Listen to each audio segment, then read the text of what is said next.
Let me tell you something, boy. Back in my day, when they put some food on the table, okay, you was gonna eat it. There wasn't none of this griping and whining and all this kind of stuff. I don't like this. I ain't gonna eat it. Well, if you didn't eat it, you wouldn't have nowhere to eat. I guarantee you, if you was raised back up when I was a kid, you'd have eaten it or they'd sent you to bed with a sore butt and a hungry stomach.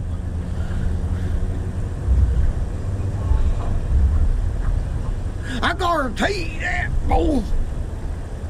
That's why I like to eat beans.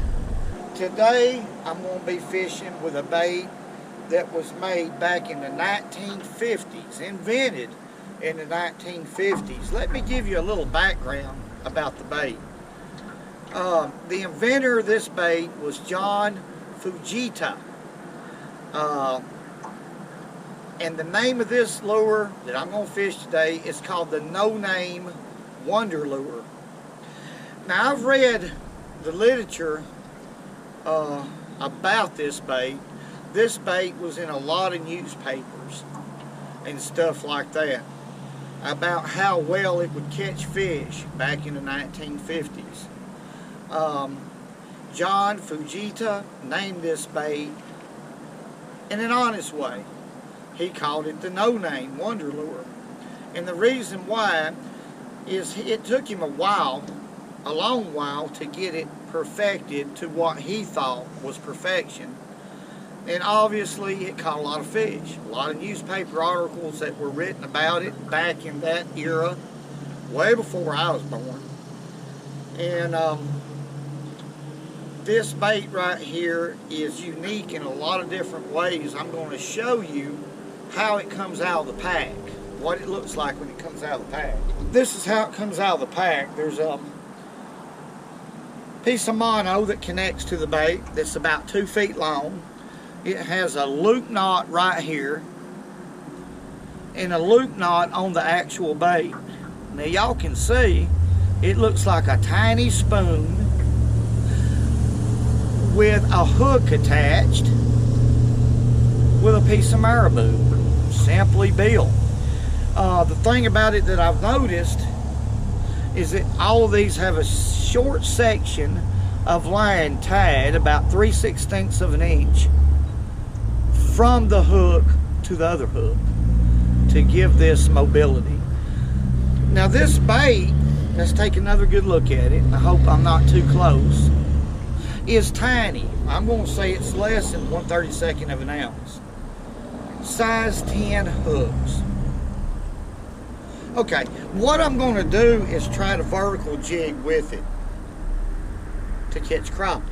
See if we can find some fish that's suspended and willing to bite. And we're just going to see if we can catch them. The only thing that alarms me a little bit, or concerns me, is the fact of the size 10 hooks. Now I use 1 pound test line of 1/28 of an ounce jig many times with a size 8 hook, which is a bigger hook. And I cringe when I do that because you really have to have the right type of rod and you have to take your time with a crappie to be able to land them. A crappie has, as y'all know, a real soft mouth, and a size 10 hook, if I can make a fish bite this bait, it's going to be a little bit difficult to land that fish. So we've got a landing net right here. Let's just see what it does. This, I don't know anything about it. Y'all are here with me. Let's find out. That's why I like to eat beans. Okay, I'm going to start off, man. This is a 1950 lure right here with a Shakespeare 2052. This reel right here is as old as this bait right here, if not older. And an old Shakespeare rod. Okay, and I know it's about 24 years old.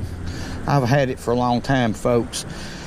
2 pound test line, and I've tied this bait with a loop knot. That's the suggested knot, so I felt it to be important that I go ahead and tie a loop knot in it. Although if I was fishing a regular jig, I'd just tie a Palomar knot or a trilene knot, but I'm afraid we need that loop knot. That's what the lure was designed with. I'm gonna let it down right here. I see some shad here at 22 feet. So I'm gonna let this bait, well, no, they're at 12 feet, excuse me. I thought that was a little bit deep right there. I'm gonna let that bait go on down about that level where I think 12 feet is. And I'm just gonna pick it up and let it fall. Pick it up and let it fall. Just like I would any other jig. Now the water's stained. So the reason I believe I'm gonna catch a crappie with this bait, even though I've never fished it before, is because of that white marabou on the back of this bait. Okay. I'm not sure if that was a bite or not. There we go. It was a bite. Let's see what we got. Let's see what we got. Y'all look here. First crappie of the day on a 1950 bait. What does that mean? Right there, to me as a fisherman.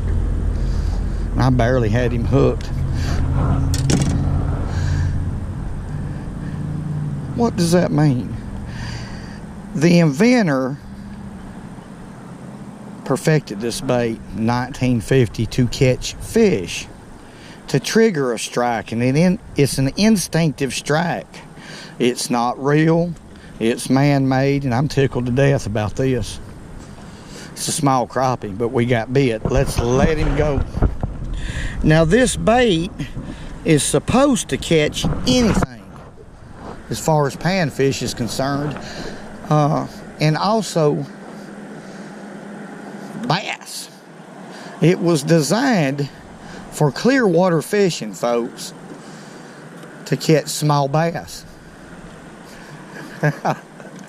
Ain't this something? This real limber rod right here saved me that fish, folks. Those are tiny, tiny hooks. Tiny hooks.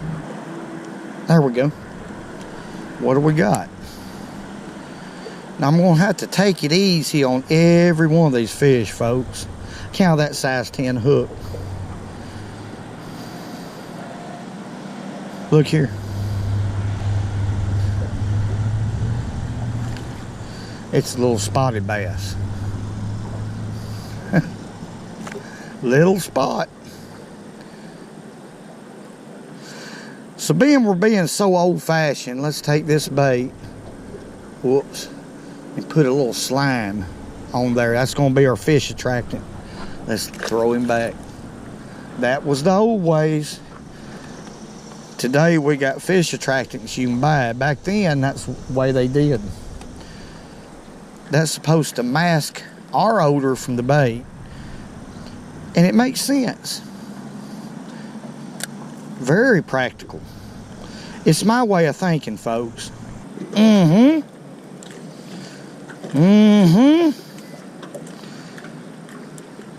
Not a very big fish right here, but I got him. Let's see what we got. Look at there. Bluegill. And he eat that bait too. Look at there. There we go. So that's 3 different species. Ain't that something? I tell you what, I can already tell this is a good bait right here. And they're hitting it on the fall.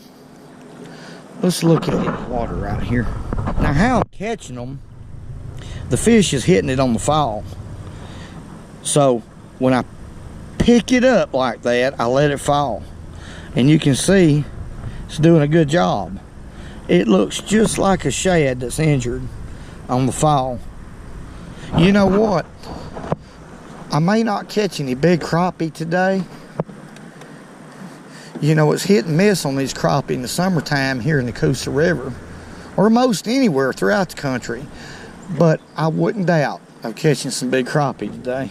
Eat them beans and taters every day. Woo! My. What do we got?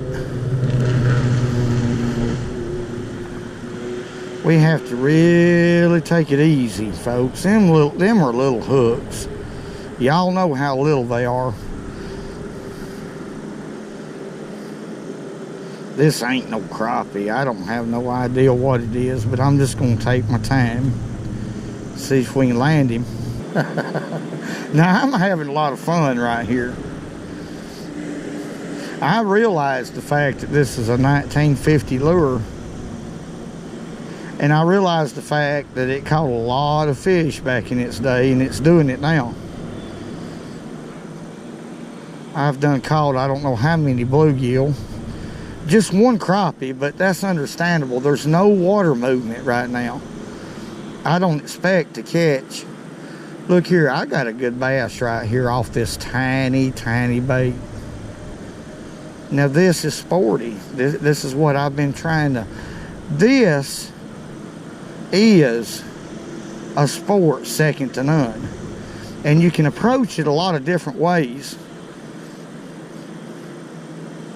But this is a good bass to have on 2-pound line and on a 1950 bait. I am having fun here. There you have it. Man, that's a tiny hook. We got to be very careful here. Okay. Let me wet this right here, this aluminum, so we don't damage our fish right here. Okay. Quit. Okay, let's look at our little bait. That back hook got him, the marabou. Spotted bass, beautiful spotted bass, one of about, I'm gonna say about 15.5 inches long. Probably a little better than 2 pounds. Barely got him with that little hook. I'm gonna get my pliers right here. I don't want to damage my bait. I don't have many. I have quite a few, but this is going to be something I'm going to use because it has a unique fall. It has a shimmy also.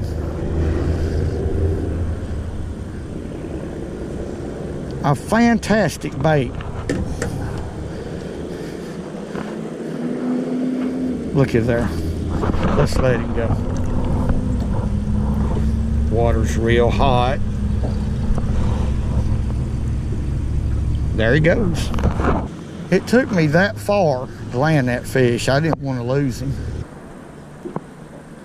Whoa. What have we got here? Oh, little hooks hold. I don't know, folks. There he comes. He was hung up right there. I don't know what this is. This could be a catfish. It's not a crappie. I keep wanting a crappie. He's hung up around something right there. There's a fish there.